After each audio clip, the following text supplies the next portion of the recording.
nagkaroon ng time na nawala yung self-worth ko. You know, you have to work to help your husband with the finances, to help prepare finances for your children for their future. Kasi dito sa Pilipinas, pag age mo ng 35, wala na. Para kasing etsapwera ka na.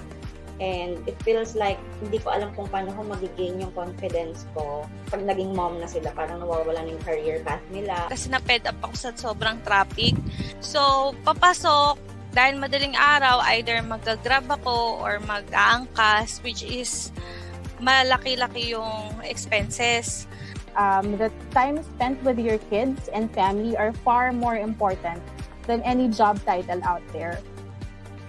Nag-decide ako na maghanap ng online job at nakakuha nga ako. Sobrang saya ko talaga.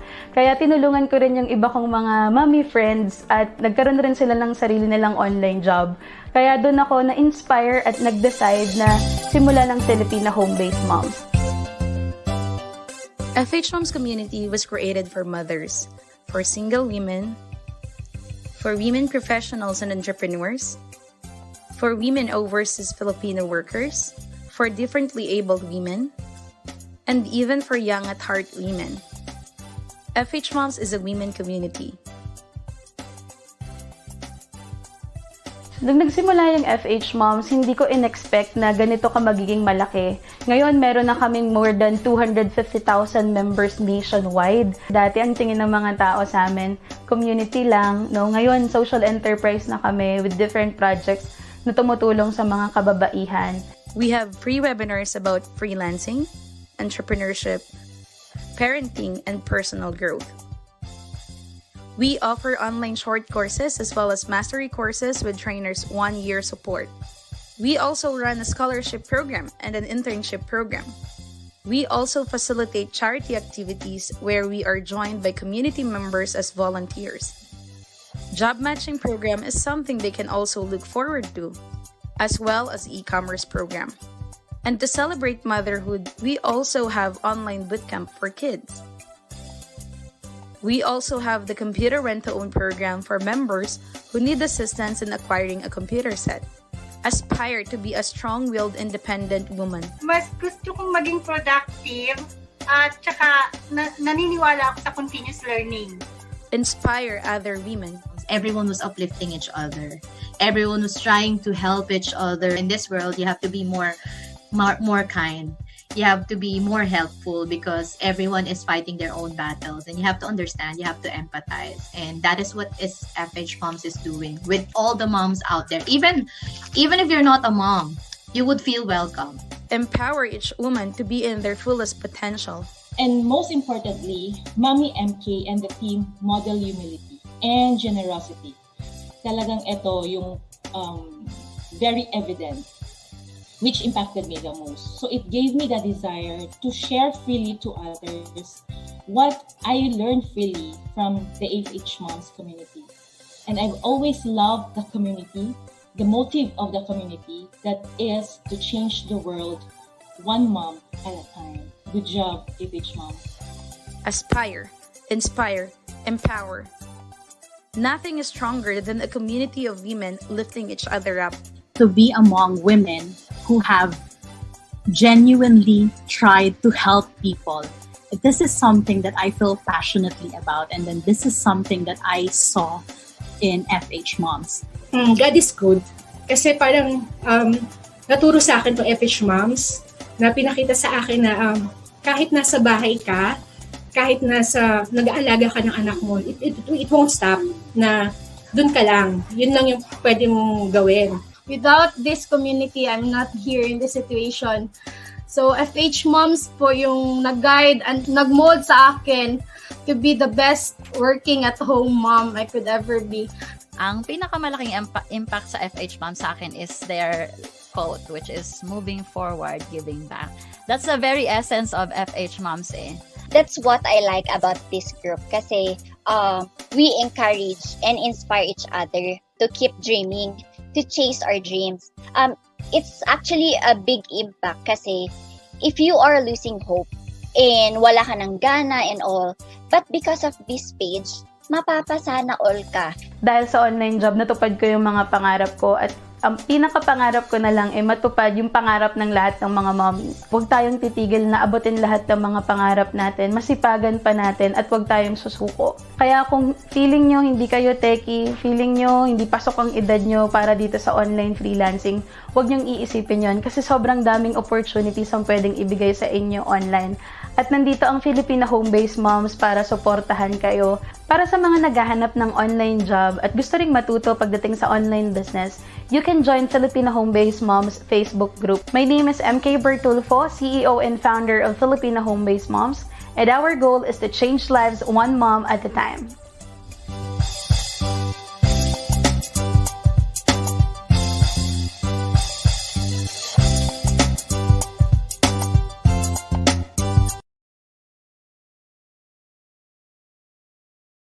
Hello, mga momshies! Good afternoon po sa inyong lahat. Kumusta po kayo? Sana po ay ano man ang pinagdadaanan natin ngayon ay okay na okay tayo dahil napakaganda ng ating pag-uusapan ngayong araw na to. This is one of our 5 special live ngayong buwan ng mga nanay kasi gusto namin na mas maiparamdam po sa inyo kung gaano po kayo ka-special dito po sa FHMoms syempre. So bago tayo magsimula, shout out muna tayo. Please comment down where you are watching bago natin ipakilala ang ating speaker, ang ating, talagang I am very blessed na makasama natin siya today. Sana kayo rin ay mas mabibless pagkatapos nating marinig ang pag-uusapan natin ngayong araw na to. Okay, so again, comment down where you are watching. Saan po kayo ngayon? Good afternoon, sabi ni Mami Venus Taruk. Pwede ba nating i-flash yan? Momshies, ayan. Good afternoon po, Mami Venus Taruk. Please watching over sa YouTube. Okay. Meron pa ba? Please comment down where you are watching. Sino pa? We also have Mami Cecil, Mami Yeye, kumusta po mga momshies?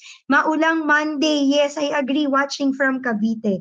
Meron pa from si Facebook user watching from Tarlac City. So don't forget na i-accept din si StreamYard sa Facebook para makita namin yung pangalan po ninyo. Okay, meron pa ba tayo? Uy, nakakatuwa naman sabi ni Mami Rina watching from Pampanga. Sabi ni Mami Kathleen Savellano, looking forward to our speaker. Nako, ako din. Looking forward talaga sa matututunan natin ngayong araw na to. And also, mula sa Valenzuela, si Mami Cherico Silvestre. Good afternoon po sa inyo. At meron din tayo, good afternoon po watching from Pampanga. Thanks po for my notification. Si Mami Cliana Lobosano. Ang gusto ko lang din sanang pakiusap sa inyo, Mamis, no? Para the more the merrier, mas i-share natin ito sa inyong mga Facebook wall para malay nyo meron palang kayong kaibigan na nangangailangan at mabibless sa maririnig niya ngayong araw ito, ngayong live nating ito. Meron din si Mami Evangeline Serenilia. Hello, hello, Mami. Thank you po for watching. Ayan, ka-chat ko pa lang siya kagabi. Hi, Mami Evangeline. Salamat po for joining. Mula po sa Dubai, si Mami Jerry May Bitan. Okay. Kung mamaya ay babasahin pa rin natin yung mga questions ninyo. So, feel free kung habang nakikinig kayo sa ating speaker ngayong araw na to, if meron na kayong questions, feel free na i-comment na yan sa ating comment section kasi after her discussion, magkakaroon din po tayo ng 10 minutes na Q&A. So, sa mga mommies natin na hindi man natin mababasa yung questions niyo or hindi kayo makakapag-shout out, don't worry, wag pong magtatampo kasi lahat naman po ng mga questions, lahat po ng mga messages niyo nababasa po namin yan. Okay, now, let me introduce our speaker. So again, sa mga mommies natin, please feel free to share this live on your Facebook wall para naman mas marami ang mabibless at mas marami tayong, kumbaga, matututo ngayong araw na to. Because today, we will talk about ito, napakaganda ng pag-uusapan natin. Kumusta kayo, moms? Kasi alam natin na sa dami ng mga nangyayari, nandyan yung pandemic, nandyan din, unfortunately, may iba sa atin na nawalan ng trabaho, meron naman na dumadaan sa pagsubok sa pera o kaya naman sa health. So, ang dami, no? So, minsan, may isip pa ba natin na parang, kamusta na ba talaga tayo mentally? So today, pag-uusapan natin on how we can cope our health coping skills amidst despite of the uncertainties sa lahat ng mga agam-agam na nararamdaman natin ngayon. So, let me introduce our guest speaker. Siya po ay isa po siyang registered psychologist, isa po siyang registered guidance counselor, a speaker, a motivational speaker, an author, a resource person, and currently, she is the head of the Light of Jesus Pastoral Care Center. Isa po itong mercy ministry ng The Feast. If may iba sa atin siguro na narinig na yung The Feast ni Brother Bo Sanchez. They provide psycho-spiritual support sessions to people seeking help for their personal and relational concerns. And right now, she is currently a part-time esteemed faculty at the Department of Psychology in the Family of Studies postgraduate program in Miriam College. At alam niyo po, in 2017, our speaker was invited to be part of the experts meeting in UNESCO Asia Pacific, Bangkok, to complete the digital citizenship framework, pioneering advocate in the field of digital parenting and well-being. So, syempre, bago ko i-welcome ang ating guest speaker, please don't forget, mommies, to follow her, subscribe on her social media accounts. Can we flash it on screen as well? Please follow her. She's also visible sa Facebook. Meron po siyang live sa Facebook. It's www.facebook.com/Michele Alignay. On IG, it's at michelle.phd and at Michele Alignay. Sa YouTube din, it's www.youtube.com/c/Michele Alignay. And if you want to know more of her sa kanyang website and also sa Spotify, can we flash it as well? So we also have, you can follow her sa Spotify. Yan, andyan po yung link. We will also be flashing it and ita-type din namin yan sa comment section. And her website, it's michellealignay.com. So we are so privileged to have her today. Let me welcome Dr. Michele Alignay. Hello, mommies, momshies. Thank you, Ruth. Thank you to FHMoms for inviting me.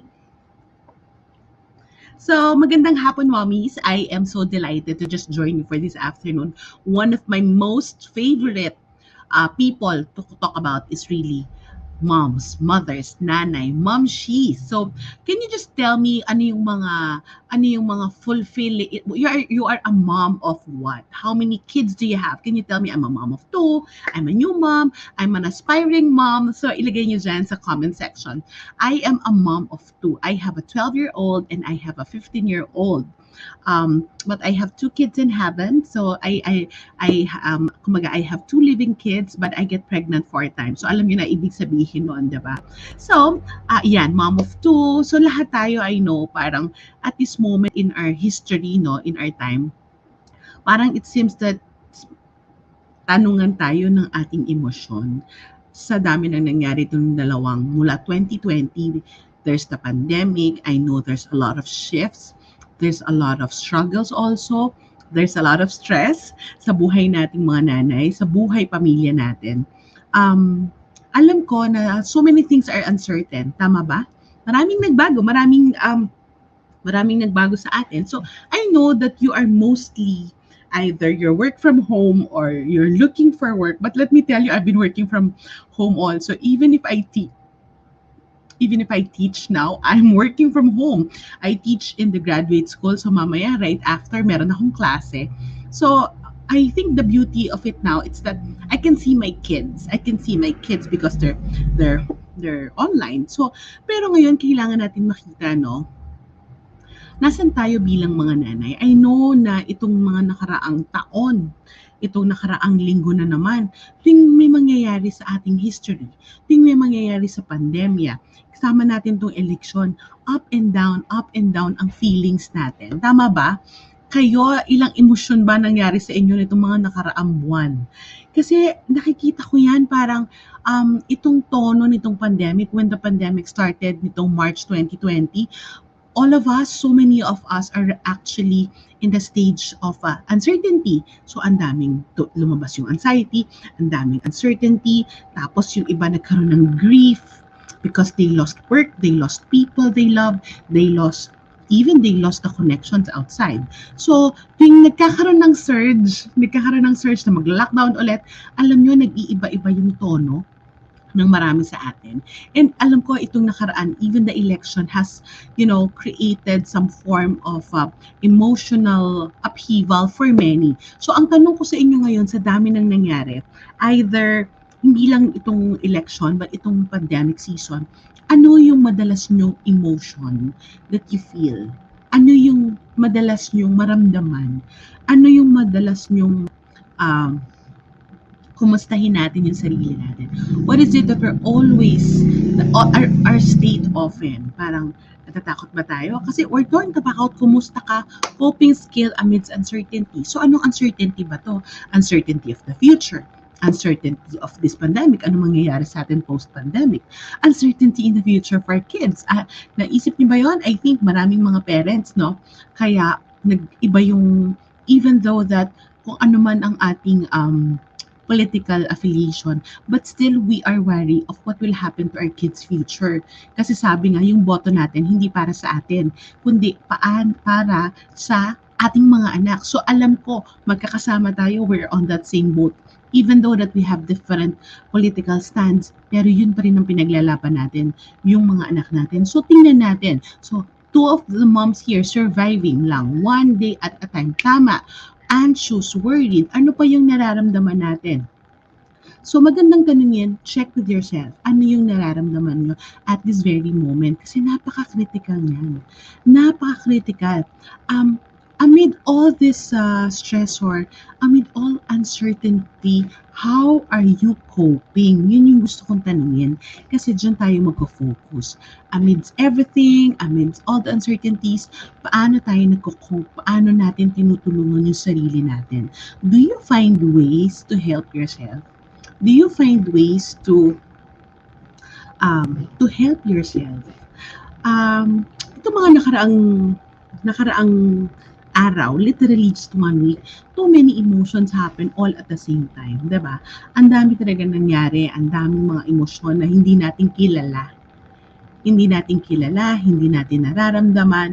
And because of that, in all the uncertainty, what I would like to invite you is that begin with being kind to yourself. Pakisabi nga yan, begin by being kind to yourself. Kaya ba natin itong i-flash to the mommy tech team? Begin with being kind to yourself. Sabihin nyo nga ulit yan. Can you type that in the comment? Begin with being kind to ourselves. Why do we need to do that? Because we are just so much consumed. Mga nasa utak natin, lahat ng alilalahanin na nangyayari sa labas. Take note sa labas. But deep inside us, honestly, we need to check, teka, nasan ba ako dito? Am I being kind to myself? Am I treating myself well? Pag nagpaka-stress ako ngayon, what will happen to me? Pag nag-isip ako, baka hindi ako matulog. Sa kaiisip ko, hindi na ako makafunction. Lagi na akong masungit sa anak ko. Lagi na akong hindi makapag-provide ng emotional support sa mga anak ko. So, if you will not check in kung nasaan tayo, at tayo ay nakakain na, are you getting me? We're being eaten up by all our concerns. We're being eaten up by the uncertainties that we're feeling outside. In reality, inside us, para tayong kinakain. Kinakain tayo ng anxiety. Kinakain tayo ng stress. Kinakain tayo ng fear. Kinakain tayo ng worry. Am I making sense here, moms?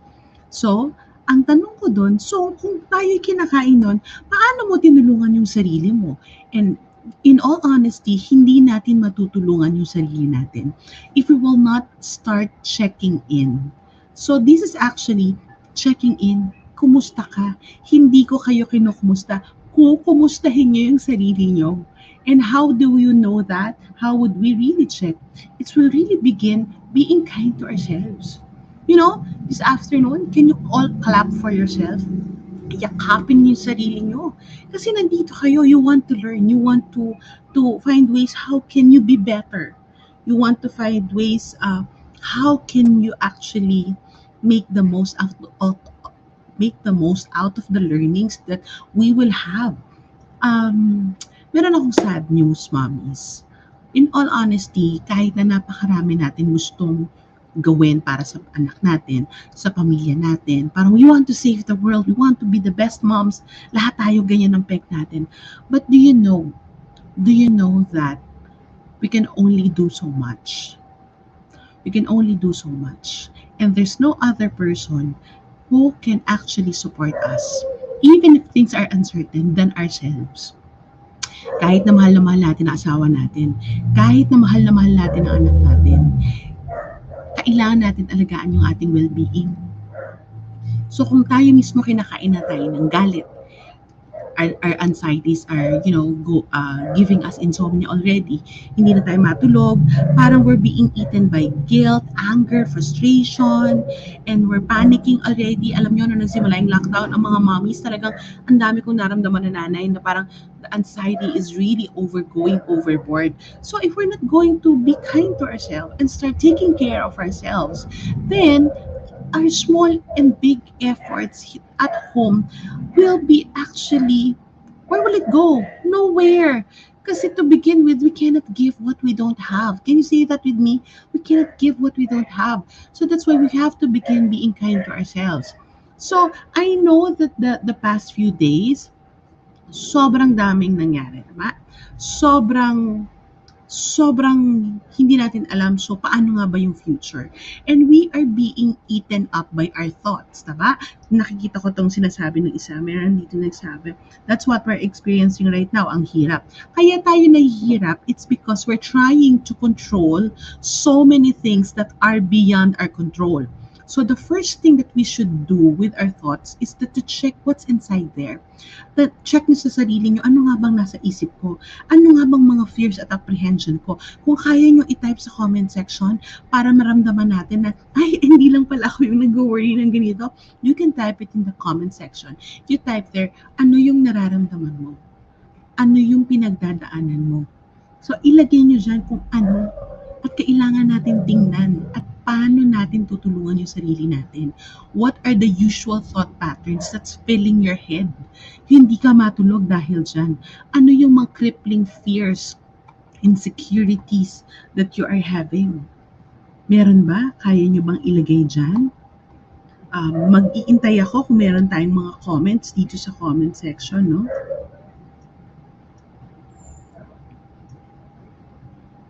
Meron ba? So kung hindi nyo naman kayang i-verbalize, so magandang tingnan nyo. Ano nga ba yung fears nyo? Ayan, frustration. But frustration with what? Frustration is actually the emotion. Later we'll go with that. That frustration, it's actually that frustration, it's the feeling. That anxiety, it's actually the feeling. Worries sa future, mga utang. So, ayan, worries, you are worried because of the financial obligation. Okay. So, ang sinasabi nyo sa akin, magandang structure natin, ha? Ang sinasabi nyo sa akin ay hindi inyong naiisip, yan ay inyong nararamdaman. Yan ay, tinan nyo, ito, si Antonio Huna. Worry kung makapag-provide ba na parang hindi ako as a good person. So, that is actually the thought in your head. And that is that you're worried because that's your feeling. Because you feel like you cannot provide. And that worry, it's actually the result of that thinking na I cannot provide enough. Are you getting me? Are you getting me there? Naintindihan niyo ba? So, hindi ko muna, yan, finances. Saan ako kukuha nito? Kailangan ng ganito. Meron pa kaming utang. Meron pa kaming kailangan na yan, monthly bills. Kaya naghahanap ng work from home. Pero, hindi niyo ba napansin that the more you get stuck thinking about all these things, that talagang tamang uncertain. So, lalong bumibigat yung pakiramdam nyo. At nagiging fixated na kayo. At lalong nahihirapan kayong maging creative. na gumawa ng pagkakaabalahan, pagkakakitaan, at kung paano tayo makakahanap ng paraan para tulungan yung sarili natin. So, dahil yan yung naiisip natin, ang tawag dyan, we need to learn to focus on what is in our control. So, yung bills to pay, hindi yan kontrolado because we all have bills to pay. So, ano yung kontrolado natin? Di tipirin natin yung kuryente, tipirin natin yung lifestyle, ibaba muna yung, i-adjust lang muna yung budget kahit konti. Yan siya. Wag na munang mag-add to cart. Wala munang mga masyadong luho. Kailangan i-adjust din yung budget. Ayaw kumain ng anak ko ng ganito eh. So, turuan. Yun, kontrolado natin yun. So, tama. Maraming pumapasok sa isip kahit hindi kailangan. At pag ang isang bagay pumasok sa isip, di ba it's becoming a web, tangled web already, na sobrang dami nyo naisip nyo. I think baka 10 years from now to 20 years from now, ultimo college na yung anak nyo, hindi pa nga siya magsisimula ng preschool, iniisip nyo na. So that makes you really feel uncertain. But in all honesty, uncertain lang naman talaga yung buhay. Nothing is certain. Parang stocks, di ba? Bukas, bababa. Tapos the following day, kaya naaapektuhan yung ekonomiya natin. So these things, we have to learn to focus. Alin dyan yung kontrolado natin? So, meron nagsabi dito, burn out of household chores, career, because I've been a stay-at-home mom for 6 years. So, you cannot control actually your circumstances right now because you're a stay-at-home mom. But you can control your attitude on how you can be more productive as a stay-at-home mom. Overthinking makes us paralyzed. Yes! Exactly what I'm saying. Frustration to teach my children how to cope up with what is happening nowadays. So, ang info-focus natin is hindi yung hindi natin kontrolado. Honestly, the future is not in our control. Our kids are not in our control, but we can control how we treat them. We can control what we teach them. We can control how we discipline them. We can control how we love them. We can control how we relate to them. What are the things that we talk about with them? We can even control the tone of conversation, yung tono ng pananalita na pag-deal with sa mga anak natin. Kaya natin kontrolin yon. Pero yung ibang aspeto ng buhay, hindi. Kung ano mangyayari sa children natin, hindi natin alam kasi ayoko rin kontrolin kung anong course na kukunin nila sa kolehiyo. Pero hindi ko muna iisipin yung kolehiyo kasi mag-high school pa lang yung second ko at mag-senior high pa lang yung isa. Dun na muna tayo sa ngayon.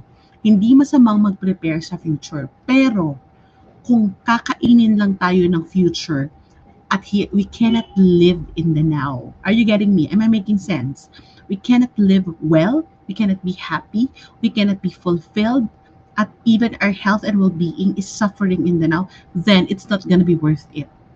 That we keep thinking about the future, even if in the now we are getting stuck.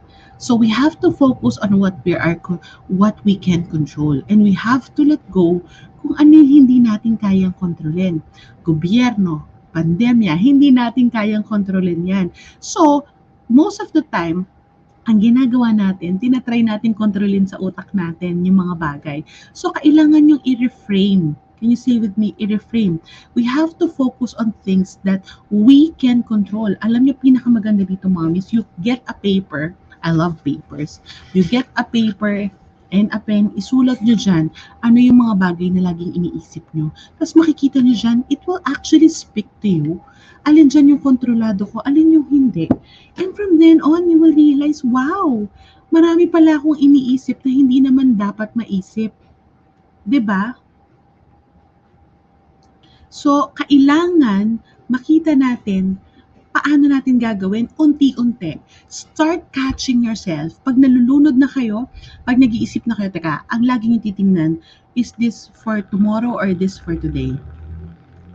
Kung sobra na kayong affected with all the uncertainties happening, you just stay in the moment. Deal with things one at a time. Focus on what you can control for now. tomorrow we'll have, di ba meron Bible verse that look at the birds in the sky, they're neither sow or reap, but the Heavenly Father takes care of them. Don't we just have worries enough for today? Totoo yun. As I said earlier, walang masama na mag-prepare for the future. We all want a good future for our families. But if our overthinking will make us suffer, will make us unwell, will make us the ogre mom, ang tawag din ogre mom, will make us a not functional mom right now, and then it's not sulit. So you have to learn. That's the first thing, how we can cope with uncertainty. Focus on what you can control. The second thing, yan yung we have to check our emotions. You have to recognize your emotion. So yung mga sinabi nyo kanina na frustrated, worried, yan yung nararamdaman. Worried, anxious, stressed, those are actually the emotions. So kung ikaw ay excited, kung ikaw ay frustrated, yan yung nararamdaman. Emotions are not bad, but we have to learn to recognize it. What do I mean by we have to recognize it? We have to recognize our emotion. We have to check na ano tong nararamdaman ko. Your emotions are not bad, but your emotions are actually the result of your overthinking. Diba? Ayan, tinan nyo. Nakaka-frustrate din minsan, gusto mong may ma-achieve din sa buhay, sa career, pero due to the situation, di mo magawa. Can I just put a personal sharing here? I stopped working full-time also. When I become a mother of two, of course, my kids were little, I was working full-time. I was working as a school guidance counselor.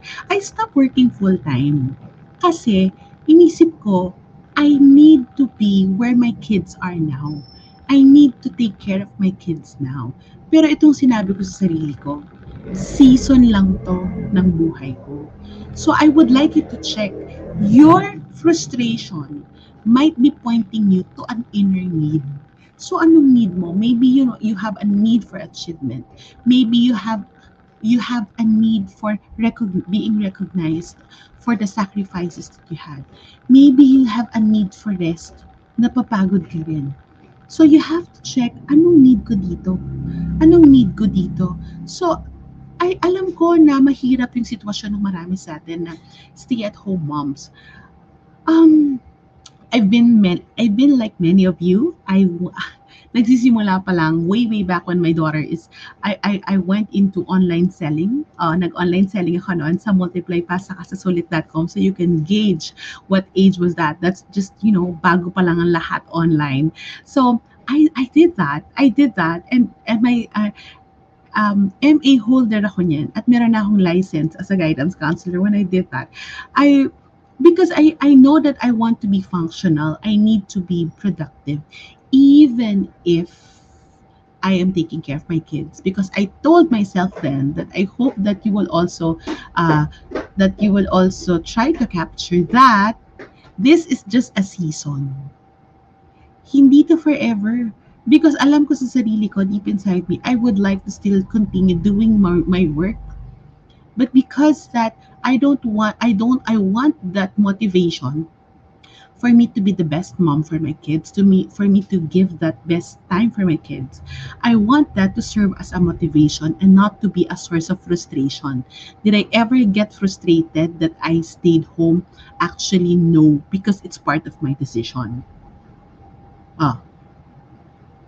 I need to be productive, pero yung sa dami ng iniisip and ending, walang natatapos. So, maybe your productivity measure, it's different from your reality. Baka yung goals mo, iba sa nangyayari sa'yo. Baka hirap ka maging productive because you really have small kids to take care of. So why don't you just adjust your standard of productivity and be realistic to what's really happening to you at home? Nag-overthink sa future, gustong lumabas sa comfort zone, pero ang daming what if. So, recognize your feelings. So, ano to? Fear. Fear. Saan galing yung fear? Kaya nag-overthink kasi baka may insecurity. Hindi mo pa alam. So, there's uncertainty. So, ang nangyayari, lalong lumalabas yung inhibitions natin. So, this is a pattern. Our thinking pulls our feeling. So you have to recognize your feeling and let it help you. If you're frustrated with your situation, maybe it's calling you that you have to you have to get out of your comfort zone. Paano kung maraming what if? And then you have to learn to structure your head and to tell yourself, no, maraming what if. Pero di ba ang buhay naman talaga, kasama yung risk.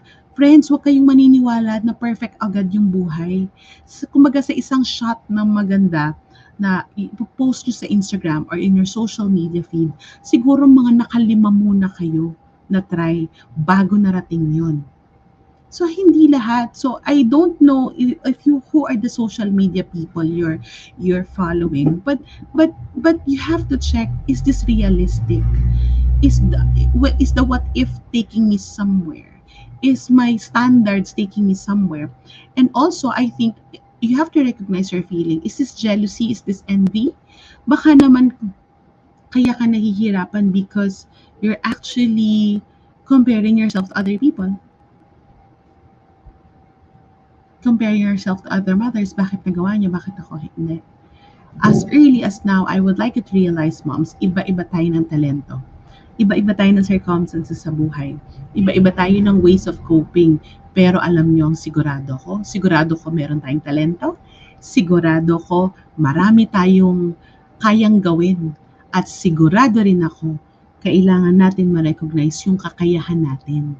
So don't compare yourself to others. Because what made them who they are, it's different from what makes you who you are. Wala kanya-kanyang timeline dito. Pati yung mga anak niyo, huwag niyo kukumpara. The most injustice and unkind thing that you can do to yourself is to compare yourself and your family and your kids to other people, to others. So, please, insecurities din po siguro dahil comparing myself. Yes, lalo nyo lang, you're fanning the flame.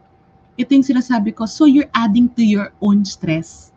Kasi hindi naman kailangan na you're being eaten up. Bakit nagawa niya to? Bakit nagawa?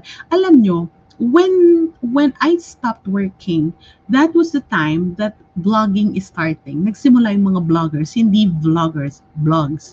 So, ang daming I'm in this circle na ang daming bloggers. Tapos, ito yung mga nagsisimula pa rin. Ito yung mga first generation mommy bloggers. And then, I want to be one. Ha? Tapos sabi ko, teka lang, why do I want to be one? Unang-una, that time, I am writing for a magazine before called Moms Today magazine. Secondly, nagsusulat din ako sa smart parenting. Nagsisimula pa lang yung online portal nila. At nagsusulat din ako at ini-interview pa ako ng ibang writers to give my expert opinion being a licensed guidance counselor sa smart parenting print pa nun. And then I realized, bakit ko pagugustuhin na maging blogger? Ako naman yung sineseek out as an expert.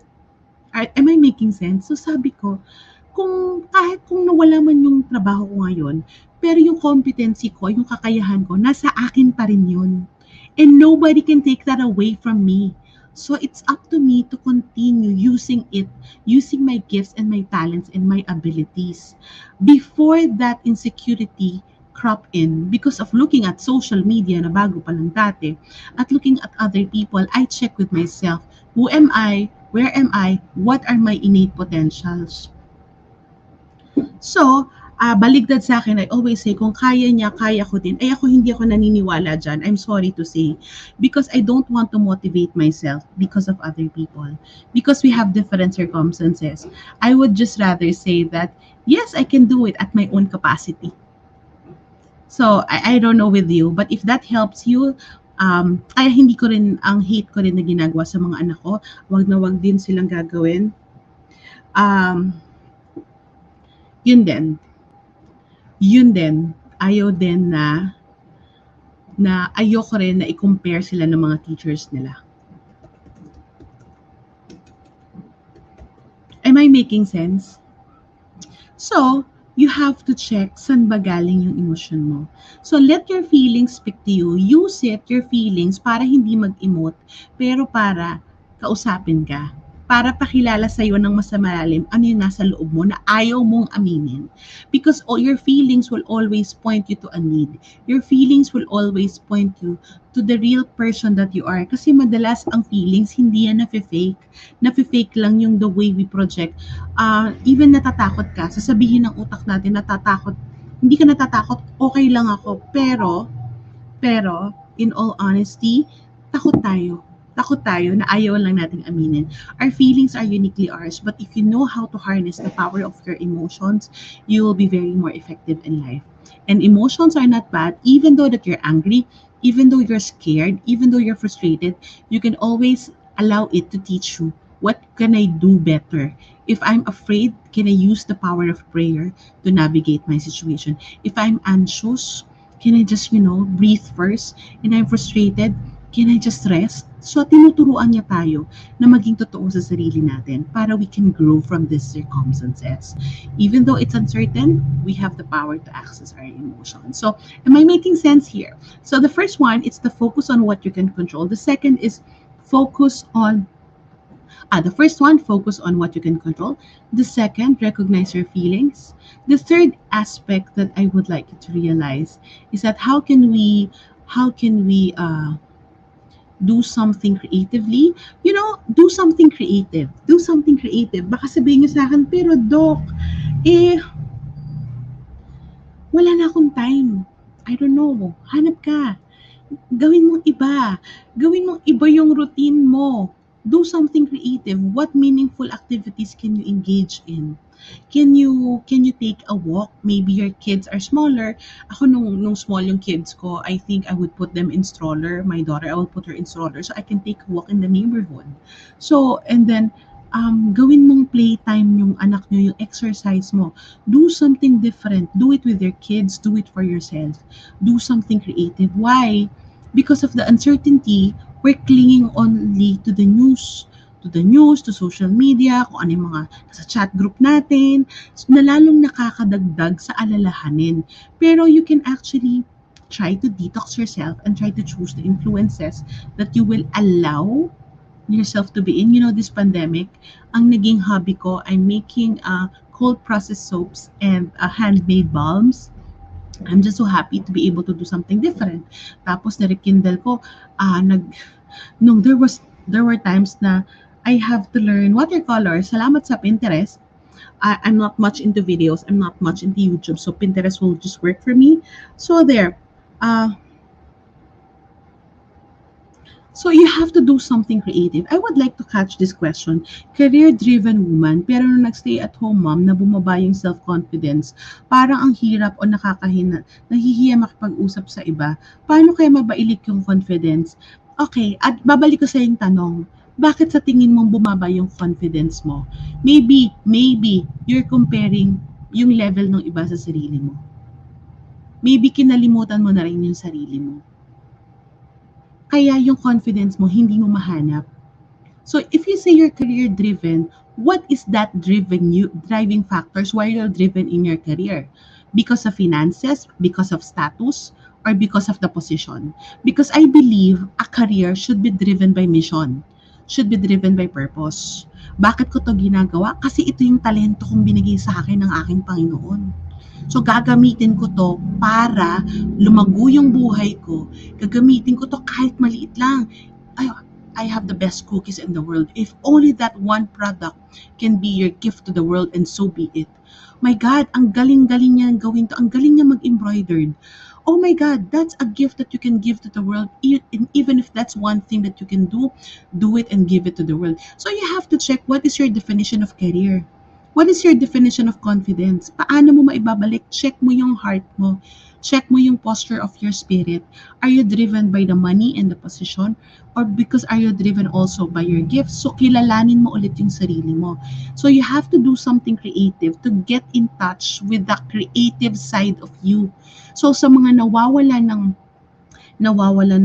ng kumpiyansa sa sarili, nawawalan ng self-expression, nawawalan ng means to get in touch with themselves. Friends, you have to start tuning in to your creative side so that you can discover yourself again. Can I just tell you bluntly something bago ko magpunta sa last part? Are you still here, mommies? I have to tell you, huwag mong kakalimutan kung sino kayo. Bakit? Kahit mahal na mahal natin yung mga anak natin, This is something that I always teach moms. Don't ever forget who you are, because who you are is your gift to your kids, and who you are is your gift to the world. Our motherhood, it's a permanent role, but our work as mothers, it's not permanent, because one day our kids will have a life of their own.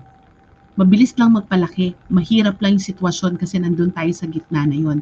Pero what is certain, uncertain man ang buhay, but what is certain, our kids will grow up. They would choose another life, maybe not the life that we want for them. Masakit, pero wag nating kalimutan. Kailangan nating kilalanin lagi yung sarili natin. Hold on to your self-worth, yung pagpapahalaga mo sa sarili mo. Yun ang pinakamahirap. Wag na wag niyong wawalain yan.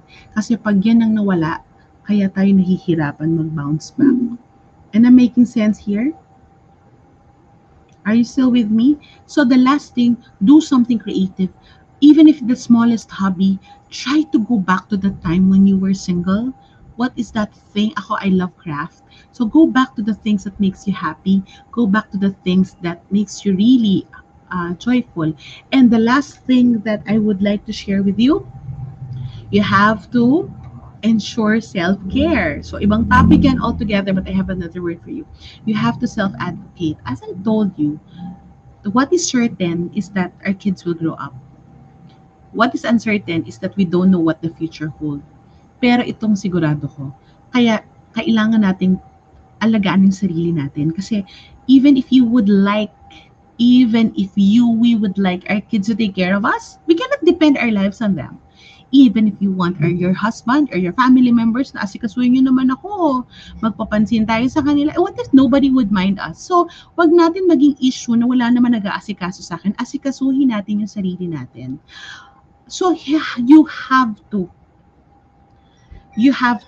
And maybe most of you who are in dire need, you feel depressed, you feel that you're in the losing end because you're not working. Check nyo, paano ko inaalagaan yung sarili ko? Maybe you need to go back to an exercise routine kahit walking. Hindi kailangan gastusan yan. Maybe you need to find joy in being a homemaker. Maybe you should stop comparing and start treating yourself right. Kaya ko sinabi sa inyo kanina, begin by being kind with yourself. So yes, I know you need to earn. We all need to earn. Pero pag hindi natin inalagaan ang ating sarili, ang ating mental health, how can we keep our work? How can we keep a small work from home business? So ako naniniwala ako kung may paraan, kung gugustuhin may paraan, kung ayaw may dahilan. Hindi dahilan yung anak. Kasi kung talagang gugustuhin natin, pwede. Pwede, sa maliit na makakaya. At huwag kayong mahiya. Kasi yung iba, kaya ayaw magsimula na negosyo. Yung confidence sila, dati naka-stilettos ako eh. Corporate girl ako, tapos ngayon ito lang yung trabaho ko. Huwag niyong ilang. I never ever call housewives. I call them homemakers. And never say homemaker or housewife lang. Never. Because you are building a home. You are building a family. And that's work in itself. So have dignity for yourself. Have dignity for your role as a mother. But make sure that you find that dignity to yourself. Ang last point ko, you have to really take care of your well-being. Because as nobody will take care of you, our family depends on us. Diba? Kahit na anong uncertainty dyan, pag tayo emotionally secure sa sarili natin, pag tayo kaya din natin i-manage yung sarili natin. I'm sorry, Ma'am Gloria, that's another topic altogether. That's not really covered by this topic. That's a very interesting topic. You check na lang my coffee break with Dr. Michele to be able to know more about that. So, you have to make sure na alagaan yung sarili nyo. Kasama na rin dyan kung hindi nyo kontrolado yung anak nyo, yung asawa nyo, how to deal with difficult people, focus on what you can control. Mag-self-care na lang kayo. Alagaan nyo na rin sarili nyo. Do a project. Do something that you like. Sing a good song. Do yoga. Work out. Take a good walk. Change your beddings. do something that will make you take care of yourself. That is more life-giving to you. Because if you don't do that, who will? Kaya you need to start restoring who you are in yourself, because that's the most certain thing in the world. Is we are all endowed with talents and capabilities. Lahat tayo may talento, lahat tayo may capacity. So pag hindi natin inasikaso yung sarili natin, nobody would really do it for us. So I hope that these tips, these strategies would help you. The first is that focus on what you can control. The second is that recognize your feelings. The third is that do something creative. And lastly, take care of your well-being. Because nobody will really fully love you. Only God will fully love you if you allow yourself to be loved, and you love yourself fully. So I hope that this will help you. Yun yung sigurado, marami pang mangyayari, sigurado yun. Marami pang uncertainty sa buhay, sigurado yun. Pero ang sigurado ko, lahat tayo may talento, lahat tayo may kapasidad, and you can actually have that strength to move forward one day at a time. Take care of yourself one day, one activity at a time. Magandang hapon, and we'll open the floor for question. Thank you, Doc. Grabe. Salamat po for this. Sabi nga po ni Mami Rose Antabia Baludkal, thank you for this, Doc. Very timely. We'll just have one question actually na filter ngayon. Okay, so can we flash the question? I think parang na-mention na rin to ni Doc kanina, pero sige, i-flash natin yung first question mula kay Mami. Okay, mula kay Mami Pamela B. Noble. What advice can you give someone who's not able to do the things she used to do before due to present condition? Been depressed for months now because I cannot work. Okay, that's number one. Stop focusing on things that is not your control, because you get help. If I don't know if you're depressed, is that you feel depressed or you are really in a clinical depressed state. So if you are in a clinically depressed state, you have to get help. You have to seek the doctor's help. Pero if you are really just feeling depressed, alam mo, sa akin, I'll be blunt about it. Stop comparing then and now.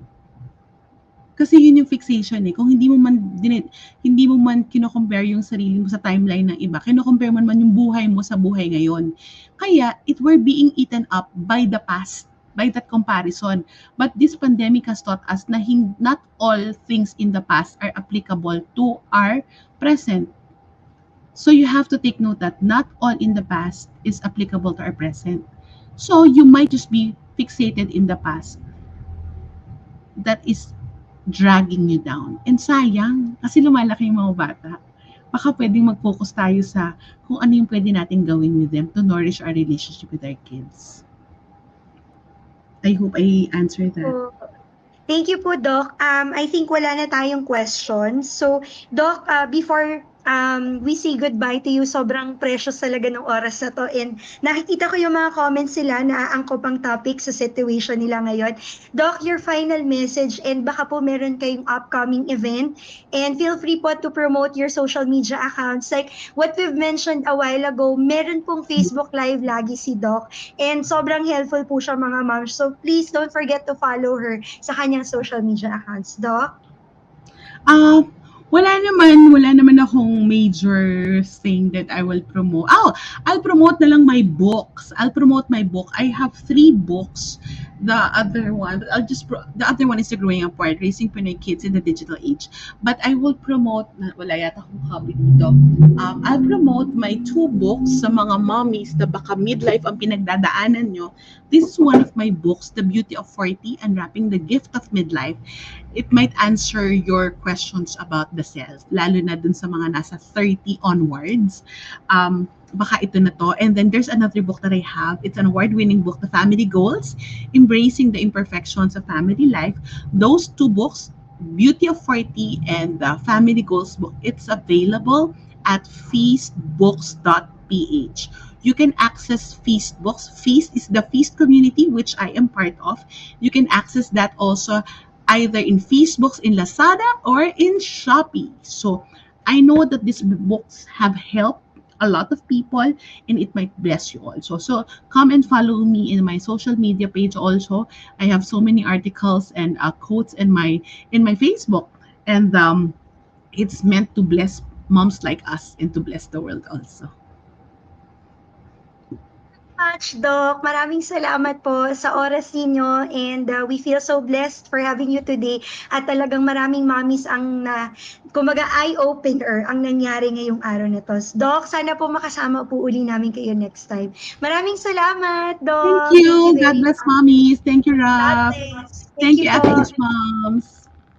Salamat po, Doc. And there you go, Mommy. So, dahil dyan, nakakatuwa naman, no? Kasi alam ko na na-bless kayo ngayong araw na to. So, ang gagawin natin, I'll give one mommy a book of their choice doon sa books ni Doc Michele. So, pipili kayo kung ano yung book na gusto ninyo. So, siguro ang gagawin na lang natin, moderators, please help me to choose one mommy na magbibigay ng kanilang takeaway. So what did you learn today? Ako kasi ang dami, no? Nakikinig ako kay Doc kanina. Siyempre, I'm not yet a mom, pero I've read yung book ni Doc, yung, what's that, yung under 40 something. Meron, yung friend ko, binigyan niya ako niyan. So, Beauty of 40, yes, oo. So, what we can do, we will be choosing one takeaway. Natutuwa ako. Thank you very much for joining us today, mommies.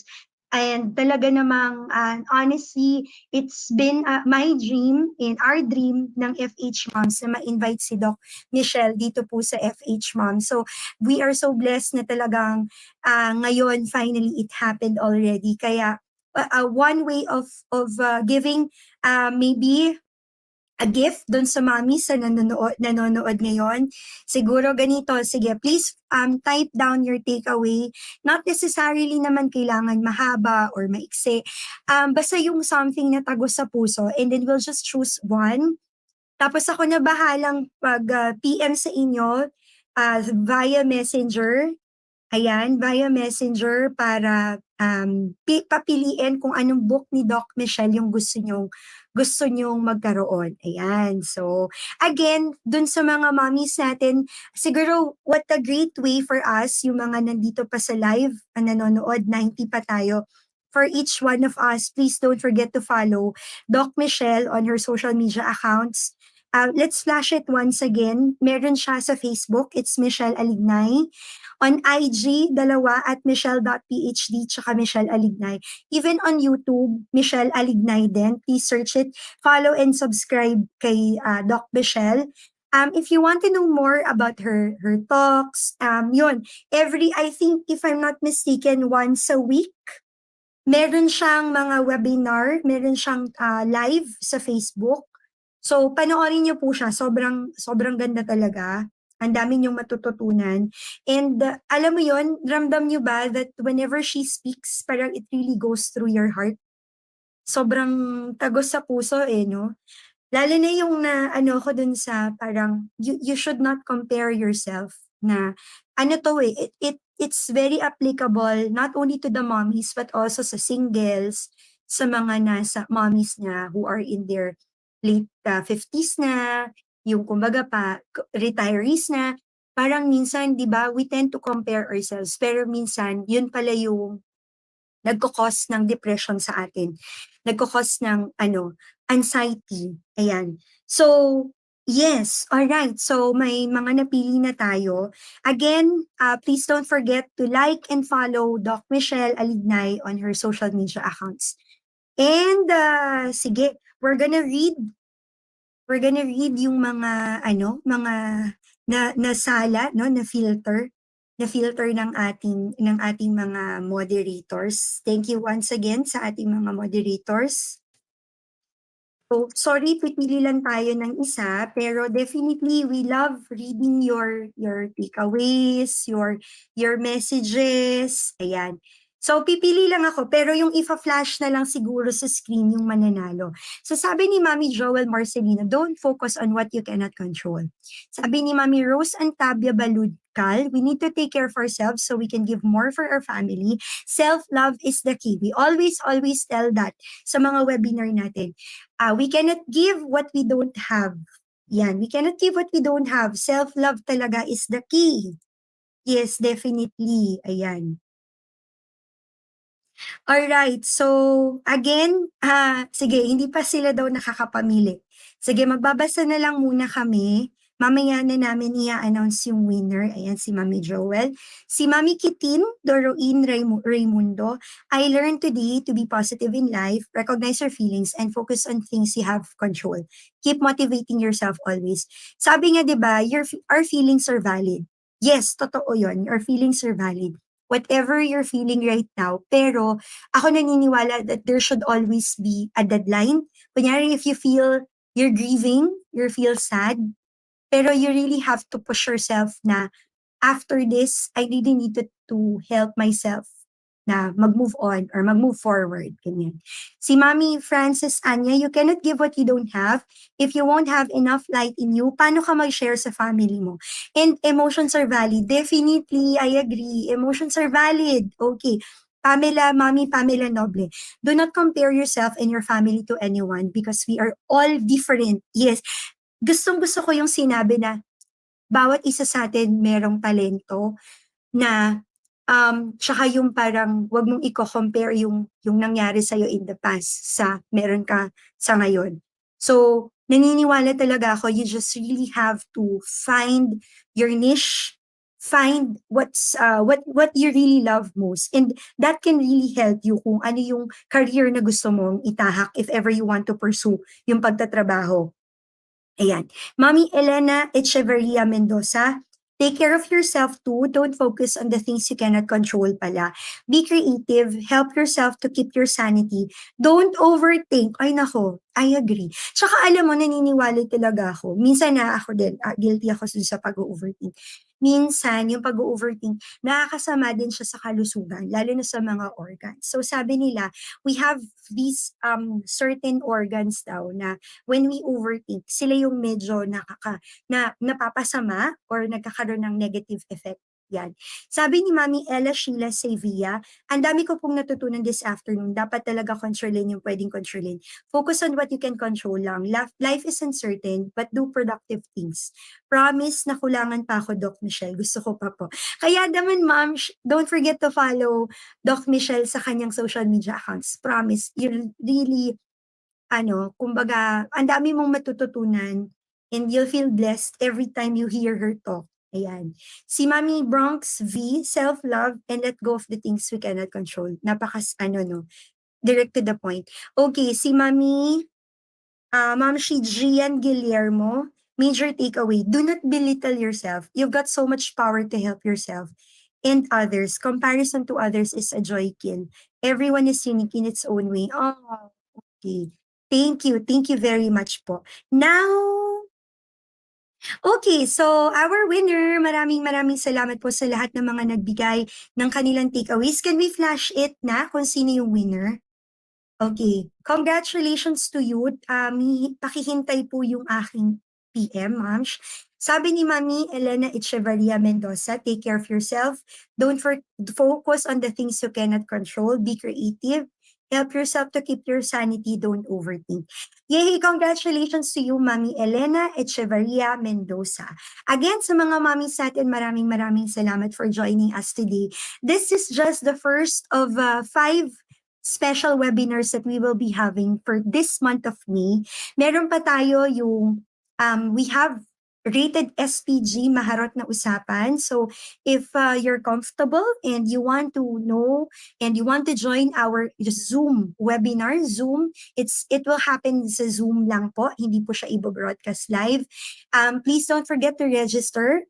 We will be having we will extend the registration until today. So, maya-maya lang ay maglalabas tayo nung parang countdown we'll give more time for the mommies to register kasi gusto namin malaman kung ilan pa yung mga gustong umattend sa Zoom.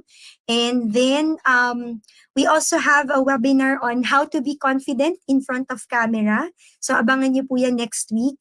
Meron din tayong webinar on reproductive health with our OB-GYN. And also, meron din tayong webinar on makeup tips. So, please save the dates. Ayan, sa mga susunod na mga araw, abangan niyo po yung mga announcement natin sa mga special webinar na gagawin natin ngayong May. And also, abangan niyo rin kung paano kayo mananalo ng 43-inch na TV and air fryer mula sa ating generous sponsor. At saka mga beauty and skincare products na mula din sa ating generous sponsors. Ayan. Okay. Sige, so sabi ni Mami Gladys Gulya, saan po dapat mag-start? Need po ba mag-enroll? Or may mga babasahin ba dapat? Newbie lang po, gusto ko talaga malaman. Okay. Though it's not connected dun sa ating topic. Mami Gladys, paano magsimula as VA? Manood po kayo noong webinar natin, How to Start Working from Home. So pwede nyo pong i-search yan sa ating group. Type nyo lang doon sa search button na How to Start Working from Home para simulan ang iyong career bilang isang VA. Ayan, maraming salamat po, momshies, sa lahat ng mga nanood sa ating first of 5 special webinars ngayong buwan ng Mayo. So sana po, samahan niyo pa rin po kami sa mga susunod pa nating webinars. Have a great day, have a great afternoon sa mga momshies natin. Ako po si Mami Ruth at maraming salamat for joining us today. And enjoy! God bless! Bye! Tara na tumutok na sa FHMoms Radio habang ika'y nagre-relax sa bahay mo. FHMoms Radio, changing lives, one mom at a time. Moving forward, giving back with FHMoms Radio. Tara na tumutok na sa FHMoms Radio habang ika'y nagre-relax sa bahay mo. Marami kang matututunan dahil di lang basta chikahan. FHMoms Radio, mga momshi ating to. Tara na mga momshi, mami, nanay o mama, andito na ang FHMoms makakasama. Ang online radio na magbibigay advice at mga kwento na siguradong mapapanice. Ito ay hindi lang basta mga chikahan, andito sila upang ikaw ay gabayan. Turuan ng mga tips sa paghahanap buhay at maging isa ka sa successful na nanay. O diba? Kaya saan ka pa? Basta ikaw ay momshi, dito bida ka. FHMoms Radio number 1. Ito ang online radio ng sangkanan na yan. Di ka lang basta nanay, ikaw ay super nanay. Para sa pamilya ang lahat ay iaalay. Lahat ibibigay, lahat ay kayang gawin. Ang iyong pagiging nanay lalo pang palakasin. FHMoms Radio. Tara na tumutok na sa FHMoms Radio habang ika'y nagre-relax sa bahay mo. Marami kang matututunan dahil di lang basta chikahan. FHMoms Radio, mga momshi ating to. Mga momshi, tara na, dito'y bidang-bida ka. Ipagmalaki natin na tayo'y magigiting na ina. Mga mami, tara na, dito'y bidang-bida ka. Ipagmalaki natin na tayo'y magigiting na ina. FHMoms Radio. Tara na tumutok na sa FHMoms Radio habang ika'y nagre-relax sa bahay mo. Marami kang matututunan dahil di lang basta chikahan. FHMoms Radio, mga momshi ating to. Tara na tumutok na sa FHMoms Radio habang ika'y nagre-relax sa bahay mo. Marami kang matututunan dahil di lang basta chikahan. FHMoms Radio, mga momshi ating to. Tambay na! Nagbabalik ang FHMoms Radio.